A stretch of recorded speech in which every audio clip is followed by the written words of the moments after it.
Economics 2019. While IIT Roorkee as a whole was ranked the third best university in the country, it was placed at 35th position globally. IIT Roorkee also secured first position among the IITs in citations per faculty parameter by QS World University Rankings. Leaving many reputable B schools behind, including many IIMs, over the last 3 years, IIT Roorkee has consistently figured among the top 10 MBA colleges in India as per the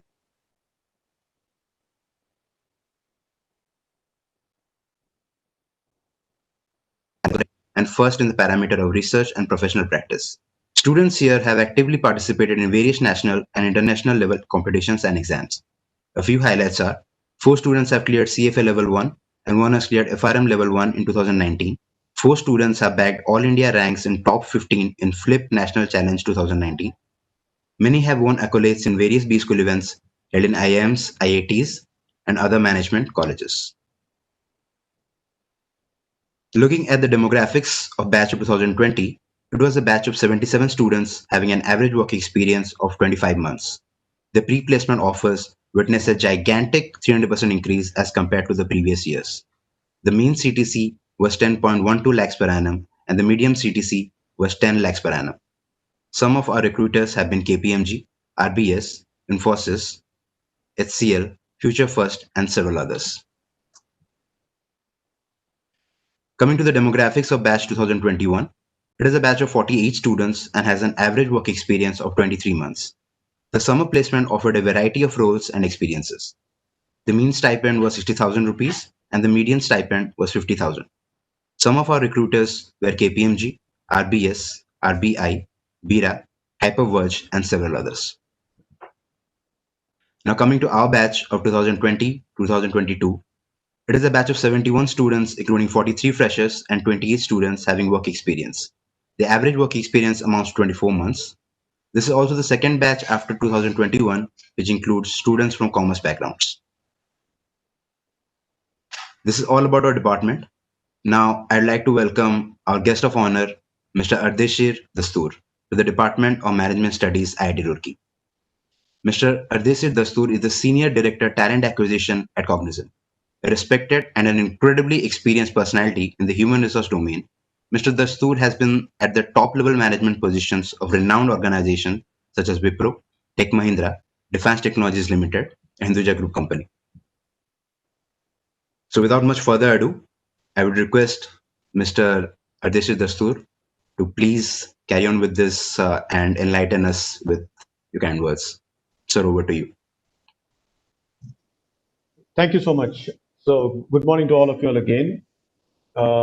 I'd like to keep this very simple. I would not want to get into too much of technicalities around the talent acquisition space because the last thing I want to do is bore you all in the morning with too much of gyan and graphs and data points which you all normally do in your day-to-day life over there.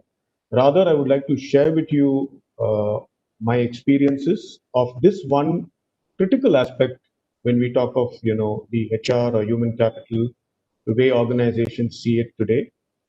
More in particular with how talent acquisition is evolving today, be it in the IT industry, be it in the non-IT industry, it's similar.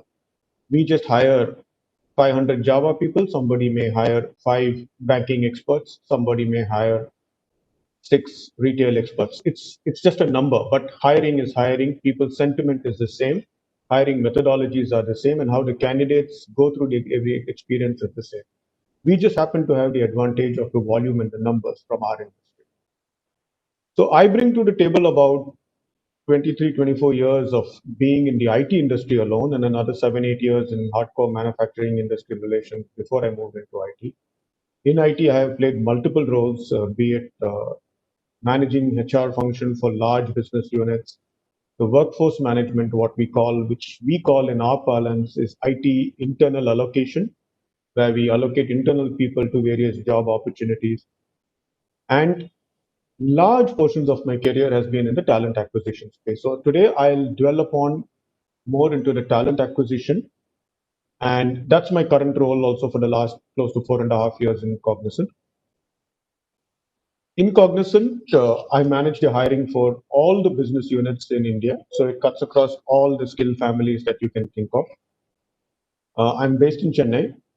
And what I'm going to do is, while I've prepared a deck and stuff like that, I would like to just keep it in the background and use more of a monologue to talk to you all about what I see today, what my team sees today, what the business has challenges, what are the challenges from the candidate perspective, the social challenges, and how are we kind of meshing all of this together to cater to the growth that our company is having today, and how do we respond back to deliver on what is the ask from our business. So that's the high level. Uh, and my way of going about this whole talk is while I saw the agenda, I think there's some time for question answers. While we could keep that, the way I like to do sessions when I interact with anybody is anytime any thought comes across your mind, please feel free to stop me and ask me.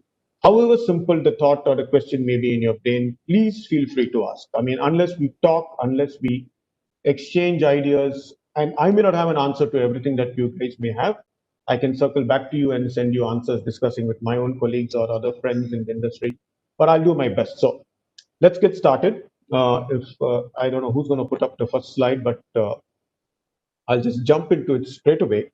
I'm sure most of you all must be having it on your in front of you all, but the first things that come to my mind right now, and all of us are going through the same challenge as we, live our lives today. It's not about whether you're a student or you're a professional or you're a homemaker. As we live our lives today, the last 7, 8 months, we have all been, working from our house, not being at office. We have a huge challenge in form of the COVID hitting the world. We don't seem to be out of it as yet. There's no clarity whether it's going to get better. It's going to hit us back in a second wave. So there are a magnitude of problems around us at this point of time.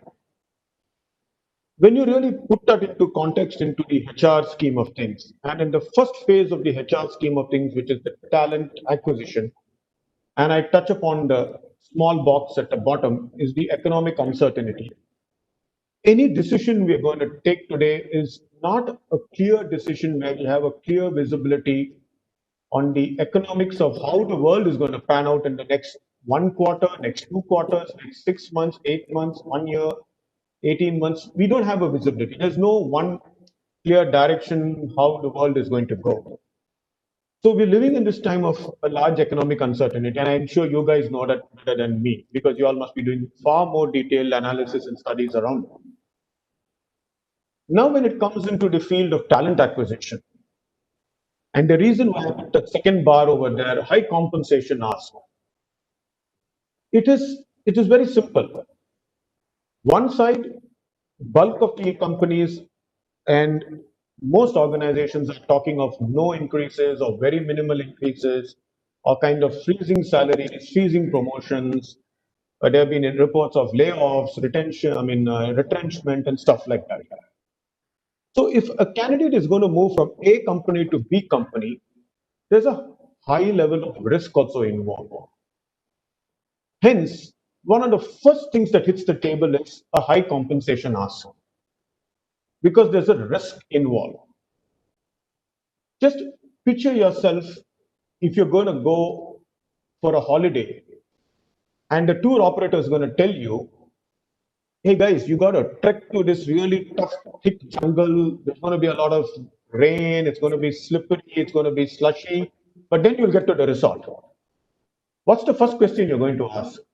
If I'm going to go through all of this hell, am I going to get a swanky room when I get up there?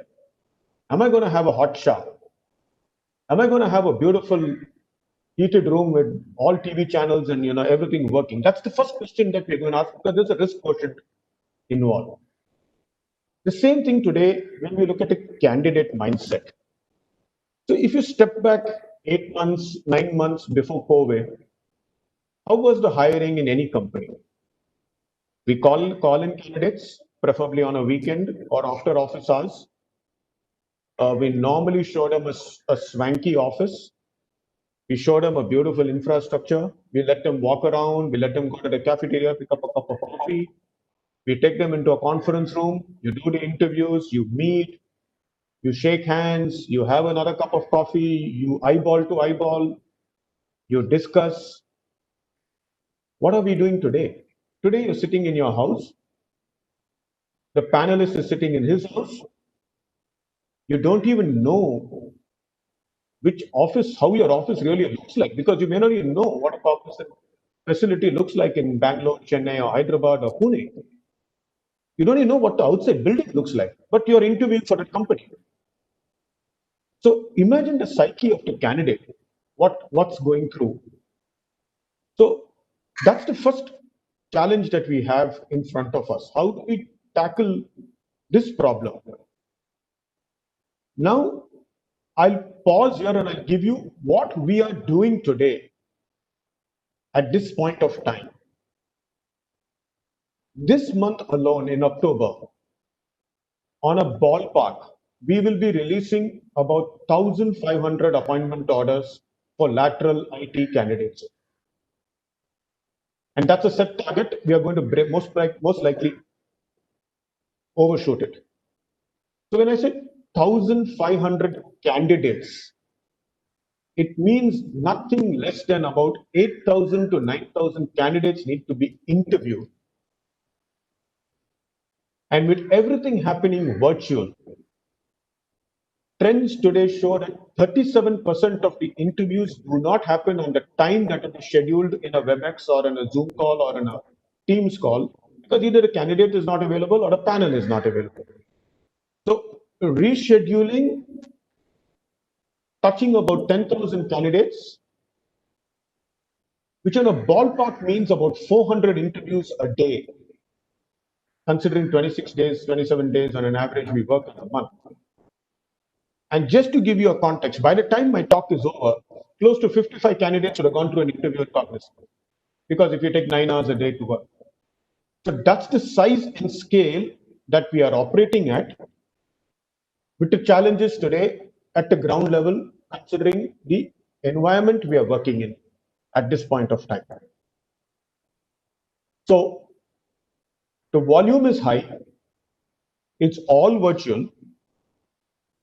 We don't have the luxury of walking them around the office, building a rapport.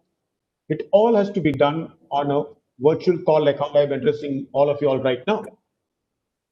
Ideally, I would have loved to have walked into your college, walked into your cafeteria, sat down with 5, 10 of you all, had a cup of coffee in the morning, and then walked into a nice, auditorium and spoken to all of you all, and then spent some time again after having a cup of coffee with you all, and then, getting into my cab and leaving. But look at me, I'm sitting here in my house, all you guys are sitting and listening to me.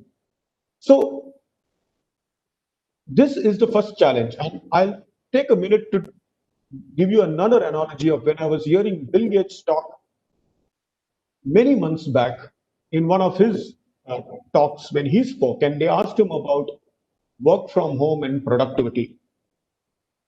And he said, definitely work from home is working well. Microsoft is geared up as a company, blah, blah, blah, blah, blah. And he also definitely said productivity levels are higher, stress levels are getting higher, and all of that stuff. But one of the things which he said really struck me. He said there are no issues for people working in the same department working from home, because they have an equation with their managers or with their colleagues. It is just as much as all of you guys have with all of your classmates from your college or from your school. You don't need to be in touch with your classmates from school. If a classmate from school calls you, you will just say, hey, how the hell have you been? And you can start off a conversation from where you left off, because there is a prior relationship, good, bad, or ugly. Some of you all might have had some differences. Some of you all may not be so close, but some of you all may be very close. But there is a relationship. So Bill went on to say the challenge comes in for people who move inter-department inside Microsoft. And the worry creeps in their brain, how do I adjust to this new manager? How do I build an equation with this new manager? How do I understand this new manager's work processes? How does this new manager understand me? And that got me thinking, if Bill Gates has this problem, and has this thought running in his brain of a person moving inter-department. Think of us from talent acquisition approaching a person from TCS or Infi and bringing them to Cognizant, and they've never even met the manager, and expecting this person to just gel into the company and work well. So that got us thinking in talent acquisition, hey guys, we can't do it like how we were doing it in the past. Things got to change. We really got to invest in the candidate experience, the candidate connect, the interview process, and the post interview follow up. This is going to be of prime importance to us because the candidate is going through a huge challenge in their brain of moving from one comfort zone to a totally unknown. So we got, and that's when we started thinking. While I put up some things on the slides right now. You can use assessment platforms, which all the skills are in shortage and stuff like that. That got us thinking to the candidate's mindset is more important than what we think as an organization. We got to be candidate first, and candidate is always first. And this, in a time like this, for the last 8 months, and for the next 6 to 7 months till we are all back and hopefully back faster, that's where we got to make the shift. And we got to make this shift for about 10,000 interviews a month, seamlessly and correctly. So it's a huge challenge for us. And I'll pause here right now on my thoughts on talent acquisition as a key factor in the HR and how we really are looking at the challenges. It's not merely a talent acquisition. It even pertains, like I said, to two people moving into department. How do we really, gel things together? While we can move to the second and third slide, any questions that any of you all have on whatever I spoke about, while I just jump into the next one. Sir, I have a clarification, sir. You mentioned that according to your slide, the skills shortage is the biggest challenge while recruiting new candidates. I just wanted to know, are modern organizations, the training programs designed to specifically address this area of concern? Yes, it's definitely there. So let's go to slide number 3 because I'd like to just go to that and I'll touch upon it in that. Let's go to the third one. This is all about planning. I mean, all of you know planning is very critical to anything. So for paucity of time, let's go into the third pillar right in the middle, okay? And that will address all the strategies from a talent acquisition in a very, very quick summary. The first one is a build strategy. And that clearly touches upon the question that you asked. Do we build internally? Do we retrain? Do we cross skill? Do we upskill? So that's something that all companies do. Cognizant does it day and night. We have a large team of more than 600 people all across the world working on the talent development strategy, right from campuses, right from engineering colleges, right from B schools, from bright students like you all coming on to join us. So we have a build strategy. The buy strategy is where I come in. The buy and the borrow strategy is really where I come in. The buy is when we go out in the market and we acquire the talent. We acquire the talent quickly, bring it into the demand that we need right now, or the borrow strategy. Borrow strategy is the contingent workforce, the temporary workforce, the gig economy, the floating population, the people who don't want to commit to any particular organization, like how it is in the Western world. It is really gaining momentum in India.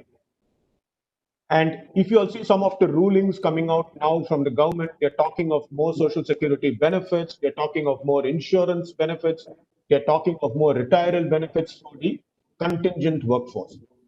So my prediction in the next couple of years, you would see India also quickly moving to the Western world, where most of us don't need to work 12 months in a year for any particular organization. I'll consult for 8 months, take a month off, travel with my family, because I already have my next job ready by the time I come back. So why don't I not spend family time, go somewhere else, do something I like, pursue my passion? So it's going to evolve to the Western world in the contingent and the borrow workforce. The transform strategy is definitely the transform, and the other strategies are what we sometimes work with the end customers. Can we transform their own business model? Can we propose, certain other strategies to them? Can we change the model for a highly on-site centric to more offshore? Can we co-locate? So those are the kind of strategies that we work with the end client. The top three are really the build, the buy, and the borrow. The bottom three is really how do we really work with our teams? Do we really kind of, leverage certain other business practices? Do we work with the customers? Do we kind of change the strategy, change the narrative, and come out with a plan, which then gets logically translated into all the pillars of HR, be it your attraction, your retention, your engagement, your career, your performance, your rewards, your movements. All of it is a downstream of what we do in the planning.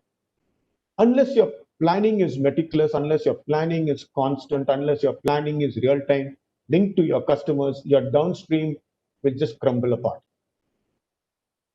So everything that you plan with your business units and your end customers is linked to your attraction, your retention, and your engagement, the career of every individual in the company.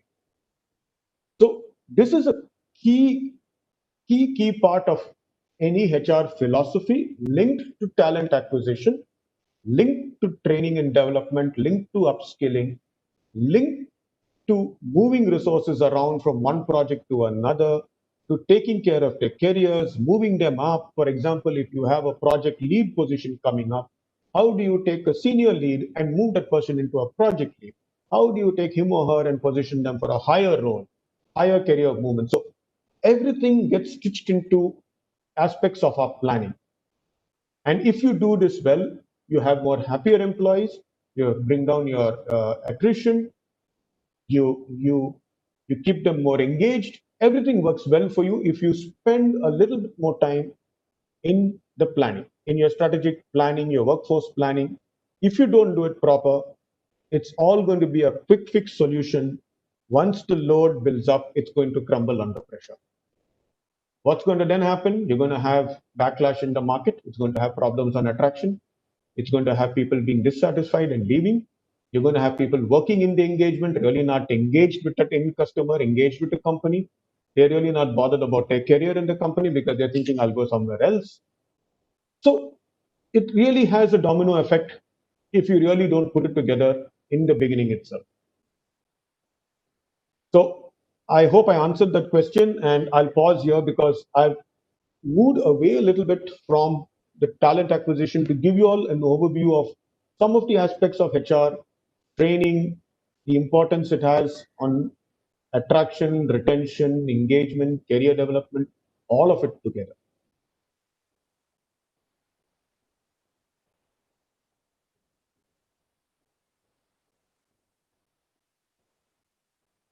Any thoughts? Well, we can go to the next slide, please.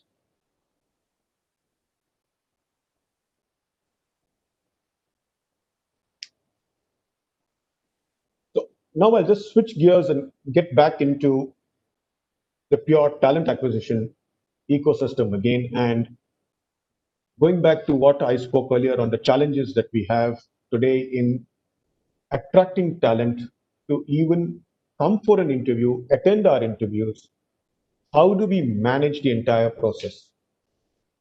So the candidate connect, the employee value proposition that we have as an organization, the way we conduct the interview, the way we make the candidate feel comfortable is really, really critical.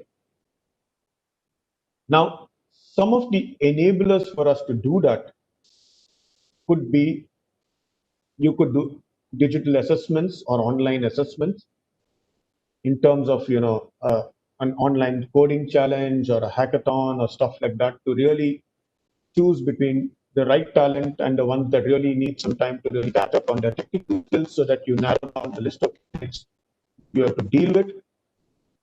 There is something which is now catching up, which is called interview as a service, where certain organizations can even do an interview for you on your behalf and give you the feedback whether candidate X has passed the coding challenge, has answered a 30 to 45-minute interview by an outsourced panel, and that is video recorded and shown to you. And then you can plug and play your interview on top of it. So there are various methodologies coming out right now as we speak and getting matured, which were not there in the traditional talent acquisition space a couple of quarters back, not just in the IT industry, but for any industry. And I'm repeating, for banking, for retail, for anyone, for hospitality, it was not there. Today, companies are thinking about it. If I have to spend quality time with the candidates who are interested in Cognizant, I need to spend that quality time with the right candidates that are a kind of fit. So, can somebody else do a lot of the shortlisting for us? Is the thought process going around right now? So, once we finish the assessments, the interviewing, it brings us into the core crux of the how do we further take it forward with a proper negotiation, keeping them comfortable that whatever we are offering is a confirmed role. It's a long-term role. It's not a flash in the pan that we're just hiring. You come in here and maybe 3 months later you're going to be without a job or without a project. So how do we answer all those questions? Because it's just a 45-minute interview that they get. So this is really crucial that post-interview engagement is as important as the pre-interview engagement and the interview engagement. And if you really look at some of the findings today in worldwide articles on the talent acquisition, and more you get into candidates who go through an interview process, and hear me out very carefully over here, findings have shown that candidates, if they have gone through, let's say, I mean, good old days when it was not what we are today in the economic uncertainty, pre-COVID days when candidates used to attend multiple interviews in any segment, candidates were not able to recall the technical questions that were asked to them during that 1 hour interview. Yeah, they were able to recall, hey, Somnath did push me on this question. He did push me on that Java question. He did push me on this digital and cloud strategy, but they are not able to remember all the 25, 30 questions. Nobody will be able to remember. Trust me. Unless you're one of those geniuses who memorized every question. What they really remember is the experience they had during the interview. And that's a key attribute in their decision making when they have to decide between company A and company B.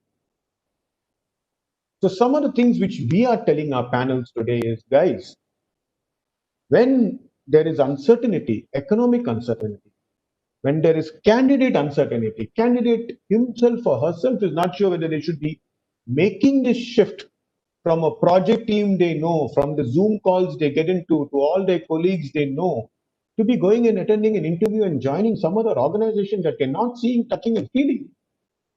That experience is all the more important, that you don't get some thrill out of talking 1 hour of questioning to them just to arrive at the technical capability. Yes, do the technical capability. It's not that we don't want you to do it, but please ensure candidate experience is top class. That is what today sways candidates in deciding where he or she will take up their future employer. The shifts are changing because they feel more comfortable if somebody is able to step that extra step to make you feel comfortable. Come and join Cognizant. Come and join TCS. I'm here to take care of you. We are here to take care of you. Don't worry. And by the way, there is XYZ in this project who's also ex TCS Chennai or ex Accenture Bangalore. You might know them. Why don't you speak to them? These are the extra steps we need to take to comfort candidates today. The extra effort we have to do today to keep a candidate comfortable when he or she is making that job change. While there is a huge challenge on our head on absolute correct technical fit, we also got to ensure the experience and the engagement is at top class levels. In all other words, putting it in simple layman's terms again, if you guys before COVID used to go to a fine dining restaurant to eat.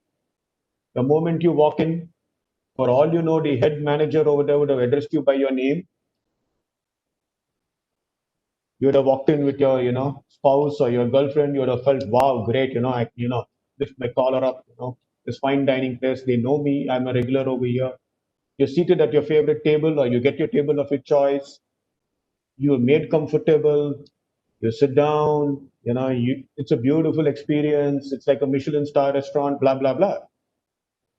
But the same restaurant, when you order during COVID time, you're busy on an app. You're busy talking to a poor Swiggy guy to say, hey, take the left turn there, take the right turn here. You don't get that experience. You get that same food on your table.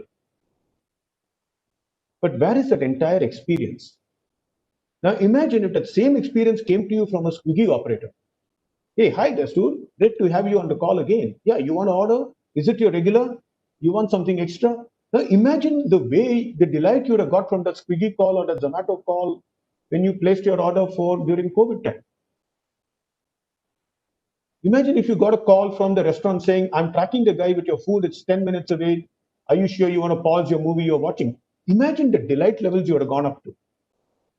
The same way today, when we did a fine dining experience to candidates, when we used to call them into all our offices and all the startups pre-COVID, we are now doing it virtual.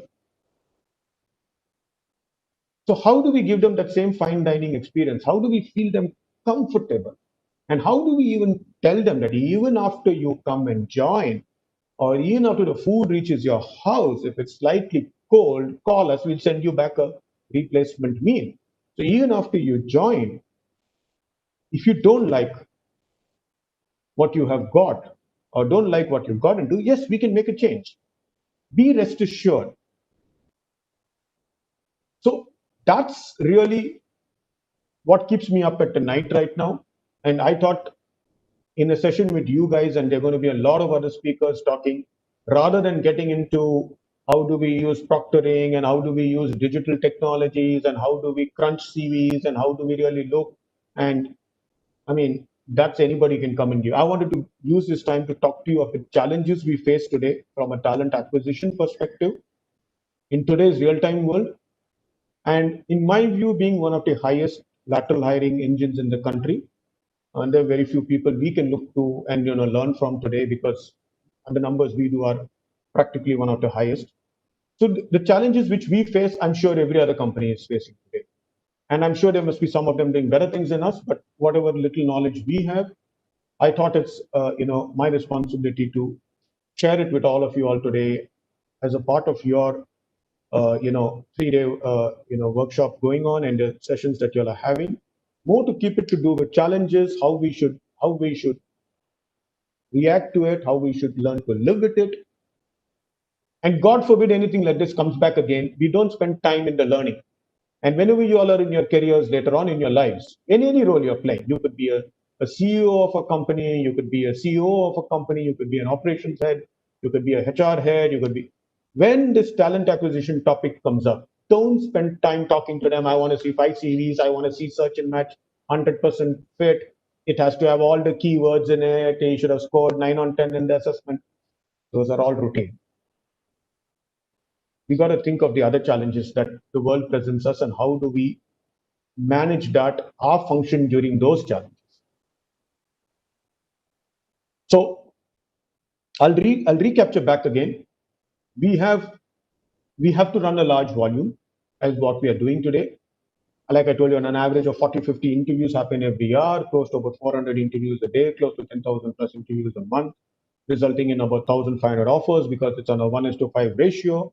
For 1 in every 5 candidates only get selected because we have certain parameters to select. In that, we are running at about 74% join us. A good 23, 24, 25% don't join us because they either get retained back in their current companies or they get another competitive offer. So which means I got to make another 25% more offers to get back to my normal number of 100. So that's one side of the problem. And then we have the entire episode and the chapters of onboarding and joining, which again is virtual. Imagine you don't get to wear that brand new shirt your mom and dad gave you when you're going to join a new company or going to college because you're joining virtually. You got to upload all your documents in some site. Some guy gets onto a call with you, clicks off some checkboxes, and says, "Hey, you're a Cognizant employee." That's it, sitting in your hall in your house. It sounds funny, but it's true. So how do we again reassure them that don't worry, everything is up and running, you are online, you're set? How do we check with them 2 weeks before they join? Do you have a laptop? Are you connected? Do you have a Wi-Fi? Do you have a dongle? Do you need it? If you don't have it, do we place an order for it 2 weeks in advance? Because on your date of joining, your infrastructure has to be ready. Everything has to be done to make the candidate becoming an employee a seamless experience today. So these are my top challenges from a talent acquisition perspective. And yes, to manage some of these challenges, we are leveraging on what has been there as traditional methodologies, like getting into really looking at our branding, really looking at tools and technologies, looking at everything possible that is there right now, down to digital enablers, how we can fasten the process, how we can make your offer getting out to you like a WhatsApp. Can it be a blue tick? I send you an offer, you double tick me, you accepted the offer. That's it. How can we get it as faster and better rather than more cumbersome to a candidate? Is what we are looking at improving and moving forward. How do we really look at our entire workflow engines getting more seamless and more integrated and stuff like that? So can we just go to the next slide? And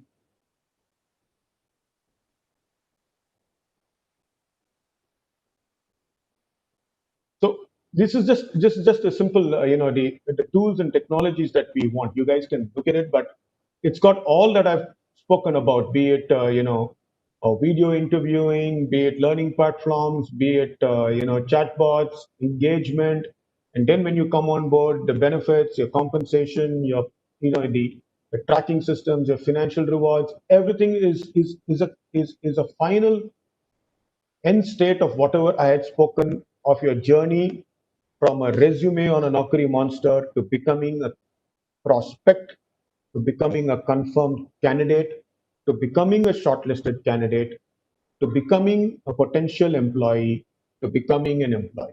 So it goes through various stages in your journey.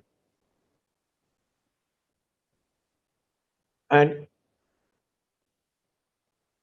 companies are now adopted very fast to this. All of them are recognizing that this is really what's really crucial for us to focus on, and to really, if we don't have the tools behind us, if we don't have the technology behind us to upgrade it very, very quickly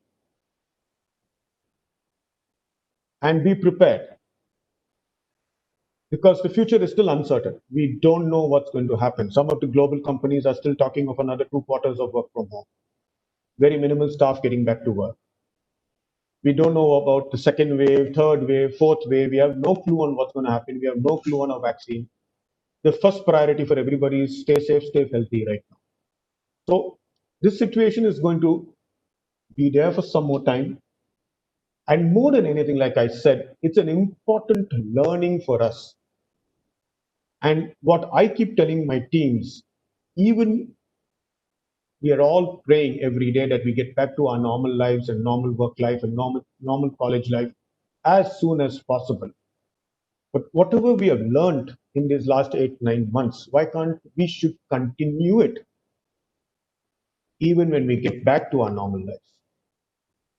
The points I'm making from a talent acquisition perspective, even when we are back to a sprawling 100-acre campus in the middle of Bangalore or Pune or Gurgaon,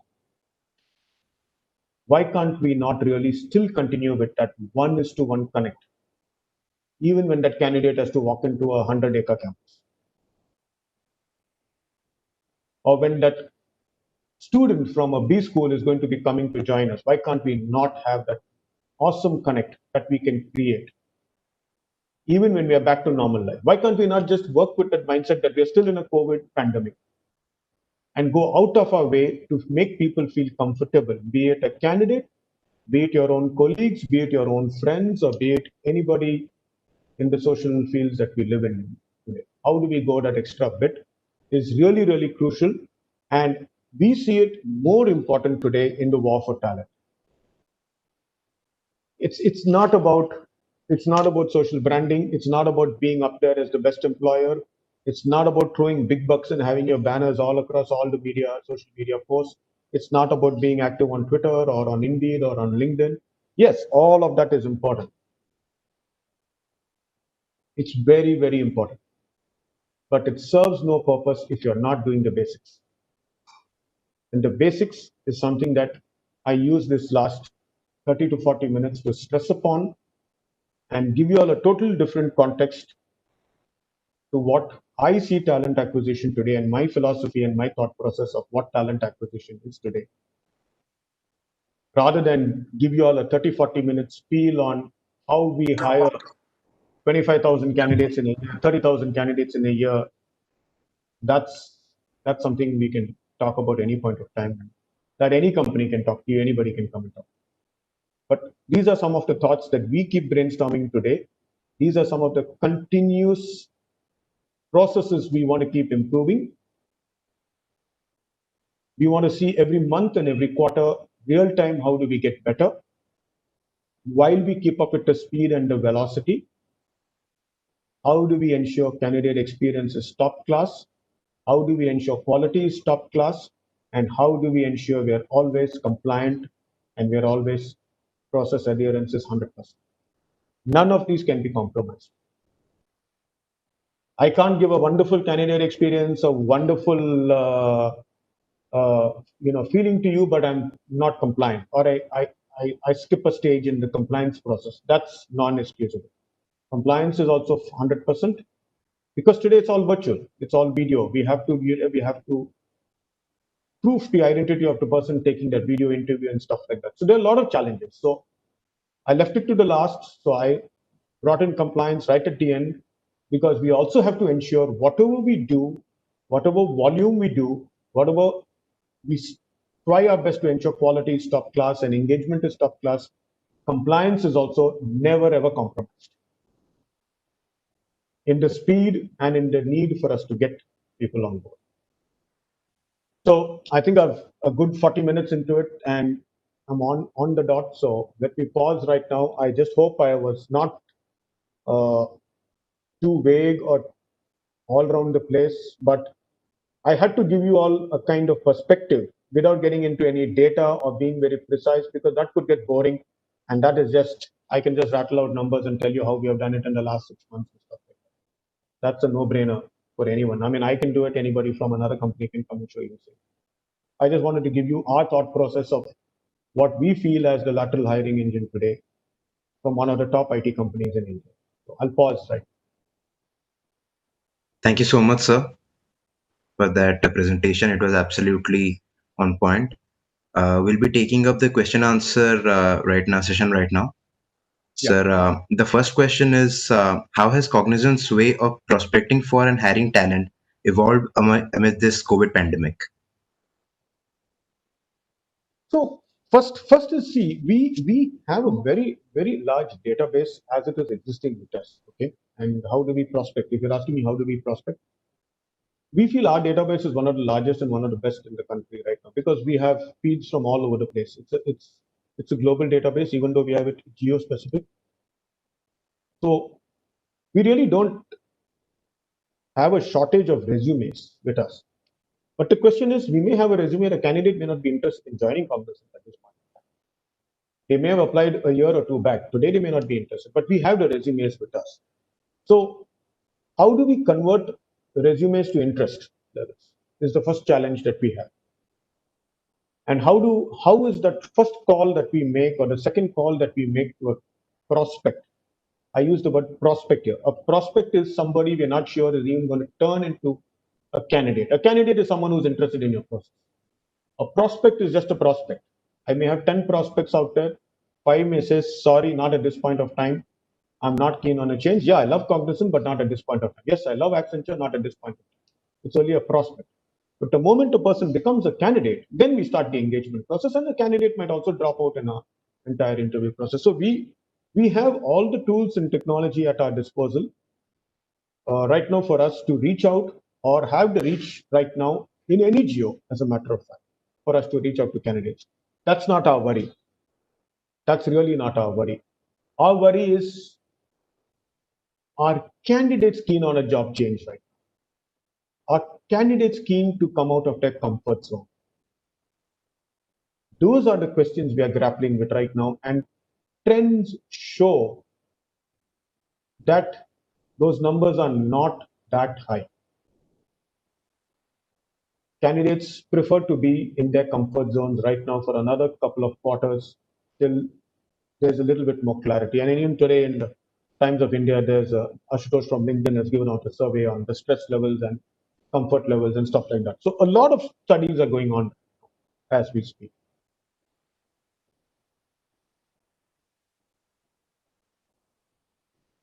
So there's another question that's popped up. Do corporates at this kind of have a mindset on uncertainty? Do they have uncertain times planning?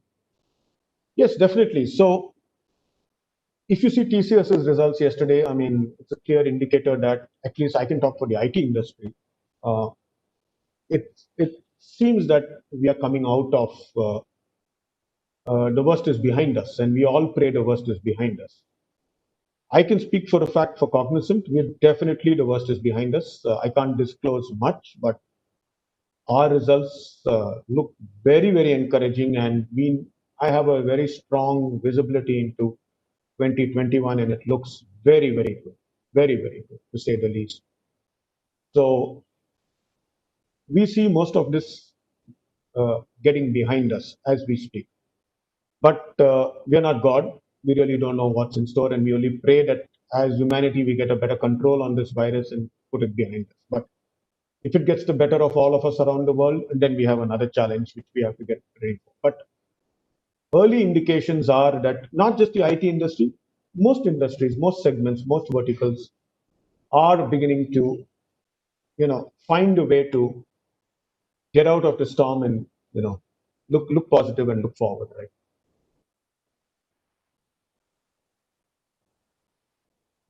So, should we continue with the question and answers, or do you have more questions from your end? No, I just got a few more slides, which is basically how we do video interviewing and how we do assessments. But those are something that all you guys already know, and you all will be going through all of that stuff even in your campus interviews that you sit. So it's a no-brainer. I don't want to. Sure. The points I'm making is I don't want to, barrage you all with data points and tools and technologies, which all of you guys know about. I mean, I just wanted to share what's the pain, what we are feeling today, how we are reacting to it, how we are gearing up to it, what's our learnings, how we have we are creating a process and methodology which I would like to share with you all, which you all can use in years to come in any roles that you'll play anywhere.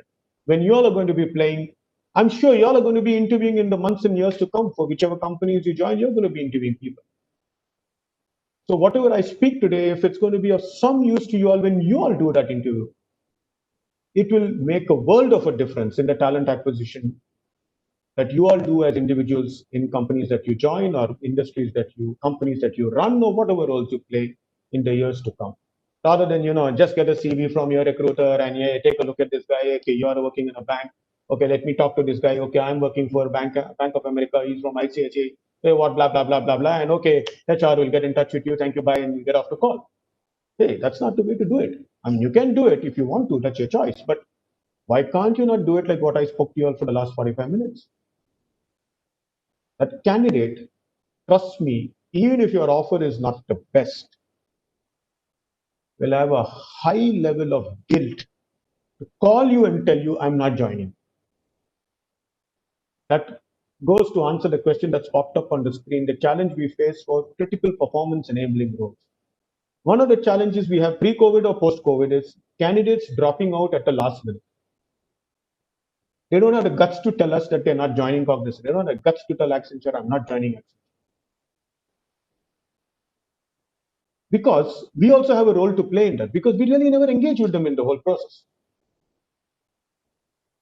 But when you engage with someone well, and you really take care of their expectations, both in terms of qualitative and quantitative in terms of compensation, when I say the word quantitative, a person who you really need to have in your organization is a person who will call you and tell you, I'm not joining.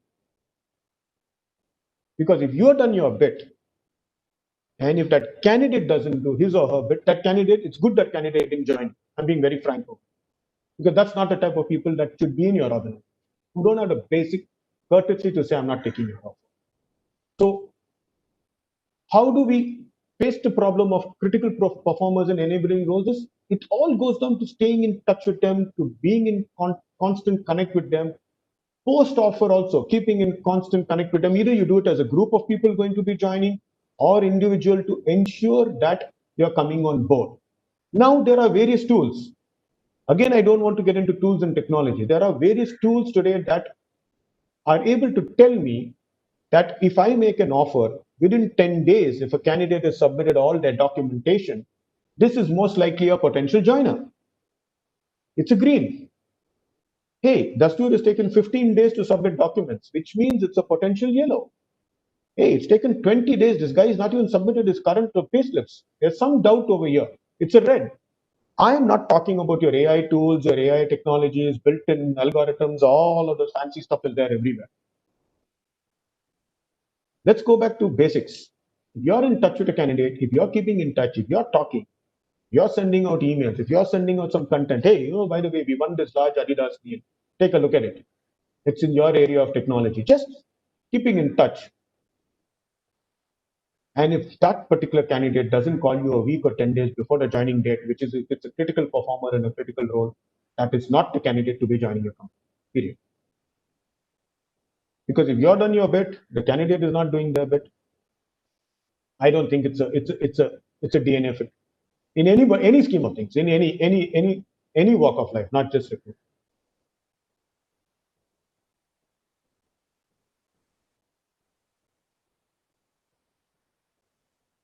Sir, students have another one question, sir. Yeah, please go ahead. Sir, they are asking the work from home is a major paradigm shift. So, how will this affect an organization's long-term productivity? So I may not be the expert to answer that, but I'm sure you all must have done a lot of equal amount of research around this topic, because there are various schools of thoughts going out, and even today's article is talking about burnouts and stuff like that. Because productivity levels are going up, people are working longer hours. The simple logic, let's take the simple logic. 1 hour commute in the morning, 1 hour commute in the evening is gone out of the window, right? Because you are connected to your laptop for 2 hours extra. Basic. I mean, let's presume you take a 1 hour lunch break, you go watch Arnab Goswami on TV, you come back and sit on your laptop. That 1 hour going out of your office to have lunch outside or watch TV in your house. But the minimum 1 hour commute while going to work and 1 hour commute is the 2 hours extra you have today. It's presuming you don't work longer. The second unfortunate thing about not just IT industry, in all of us, we don't really draw those lines between your personal time and your work time. Earlier, people used to feel a little scared to schedule a call at 7:30 in the evening because it's past office hours. You get it? I mean, it's not appropriate to schedule a call after office hours. But I understand if you're geo-specific, I mean, you need to cater to North America, we have to do. But today, mindset is, hey, you're anyway at home, no? What's wrong in joining for half an hour? Yeah? Just join the call and 7:30 to 8, and then you can have your dinner and spend time with your family. Is that the right thing to be doing?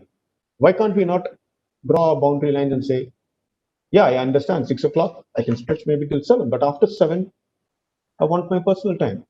Sometimes we are to blame also. We are not following that very strictly.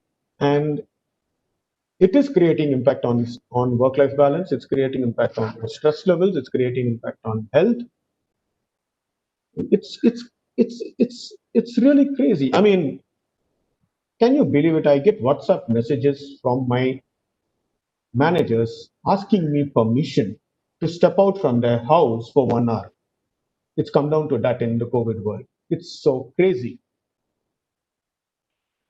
Hey, Dastur, I need to step out for an hour to go take my wife. I mean, give me a break, man. From your house to go out for an hour, you're taking permission from me. I mean, it's come down to that. What do we do? We all used to say, if I just get 5 days at home, 7 days at home, I'll do so much. I'll go out, I'll take a break, I'll go for a long drive. 8 months I've been working from home. Trust me, I've not taken 1 day vacation. Unfortunately, I mean, we have had various other challenges. I mean, not forget a vacation. I've not even gone out for it, It's because we think that you can do some things when you're at home, but it's not possible. We think we can do a lot of things when we get to office. It's a different scenario when you're at work or when you are at college. So it's a learning for all of us. But we have to learn to work with this. We have to learn to live with it. And if it's going to be a thing of the future, and it seems to be working okay, but we need to bring it into a moderate kind of control, into a more realistic approach, and then make it a thing of the future. Why can't every Friday not be a work from home as long as you're 9 hours productive and you're a little more fresher at 6:30 in the evening or 7 in the evening to go out with a couple of friends? You'll feel more motivated with your company, right? Rather than finishing off work at 7:30 in the evening after some call and you're dead tired and then trying to shuttle across Pune or across Gurgaon to meet a couple of friends for a beer and you're dead tired. Why not from home you get into your car and it will make you feel much better. You'll feel more motivated, in my view. I mean, it's various thought processes coming up, and we're hearing of it, and we're hearing of companies thinking about it differently, even post COVID.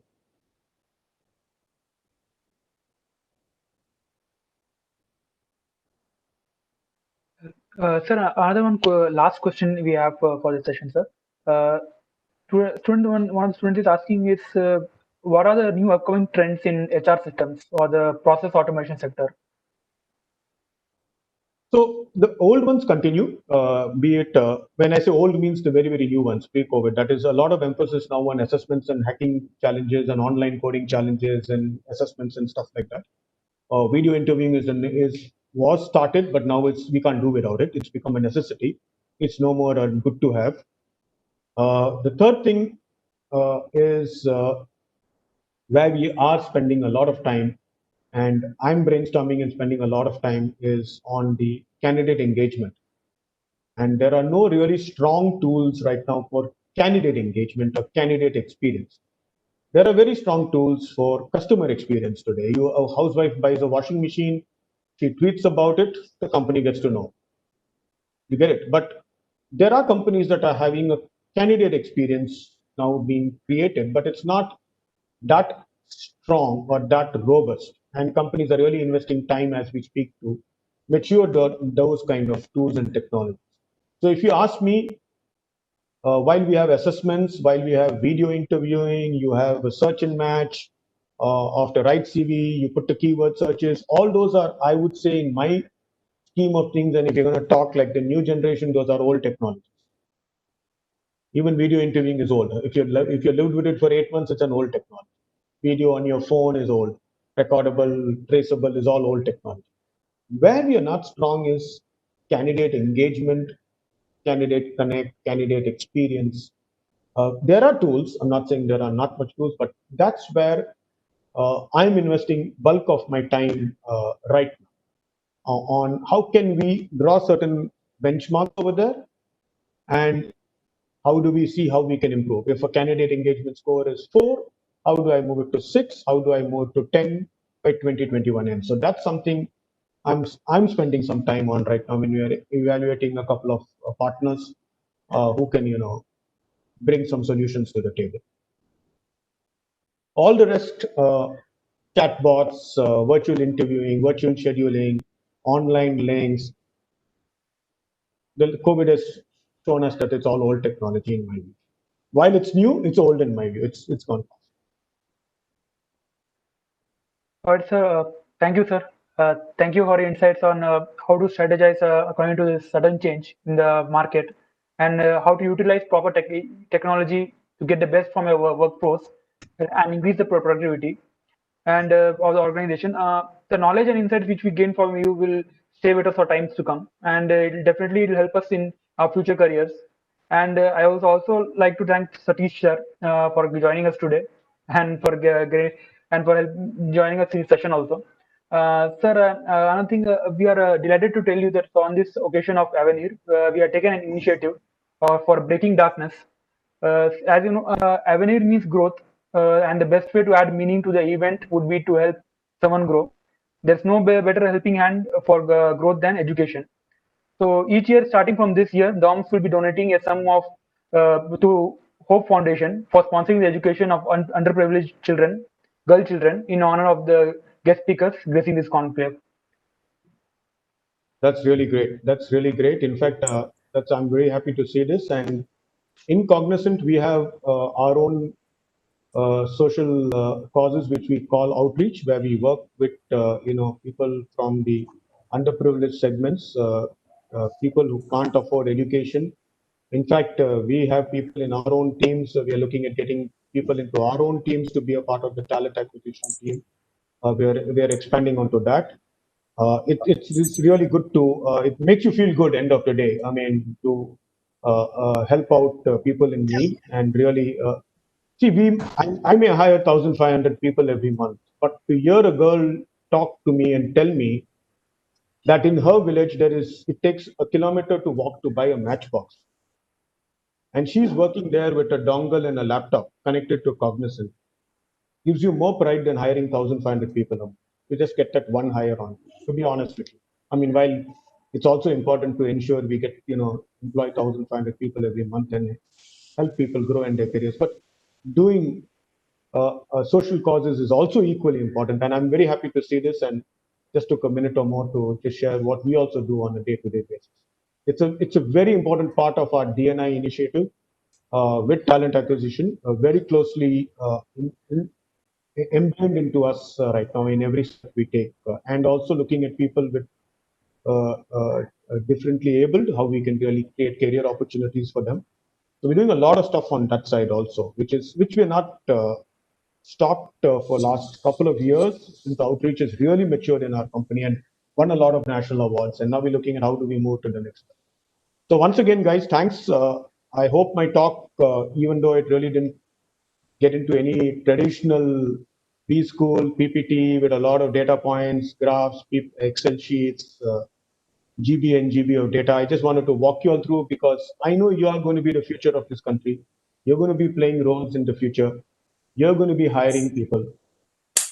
And unless you listen to talent acquisition from a different perspective, it will not make you a total complete person as you'll move forward in your lives and in your careers. So all the best and stay safe.